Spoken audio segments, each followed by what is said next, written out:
The people who gained our lost purchasing power were those who were at the point where this fresh money was injected into the economic soup.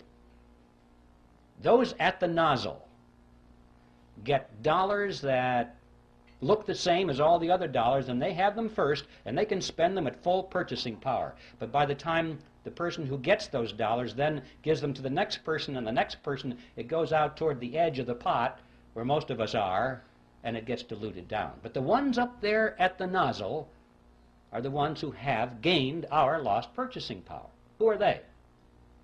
Well, we know that the government is one of them. That's where the billion-dollar check started, isn't it? That was the beginning of this whole process. The government spent that money first. And then, of course, those who work for the government and those who have government contracts and those who get grants and so forth get the next wave, and they're not doing too bad either, and it starts out from there. But what about on the banking side? Who got that money first off? Well, the people that came up to the loan window. They were the first ones to get it. Now, this comes as no surprise to anybody here, I'm sure, that in times of inflation, it's a good thing to borrow. Everybody tells you that because you say, you know that you're going to borrow $1 and you pay it back with quarters or 50-cent pieces because inflation erodes the value of those dollars. So you know to borrow is to gain. And the people who don't borrow, who save, they're the ones who are losing. But notice, however, that this gain that the borrower gets, he has to turn right around and give to the bank in the form of interest on nothing. So he doesn't really gain at all. It appears to be gain, it's paper gain, but his gain actually goes back to the bank as interest on nothing. Now, yes, during times of inflation, his paper assets expand. Golly, this real estate looks like it's worth a lot of money right now, but then the economy contracts. And he's wiped out. He doesn't have anything. And notice that when you go to the bank and you go to borrow some of this nothing money, did they expect nothing from you in return? No.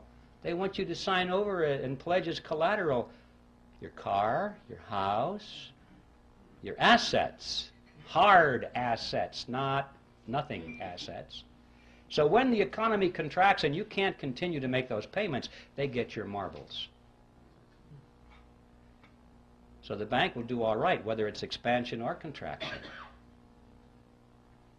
So what's the answer to the question? Who gains? Who got your lost purchasing power?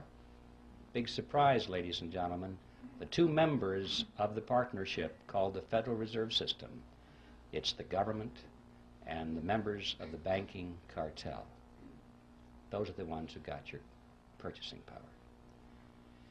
Now, there in a nutshell is an overview of the Federal Reserve System. And I guarantee you, ladies and gentlemen, you're not going to read this in any textbook on the subject. And I can also tell you that you now understand everything there is of importance to know about the Federal Reserve System.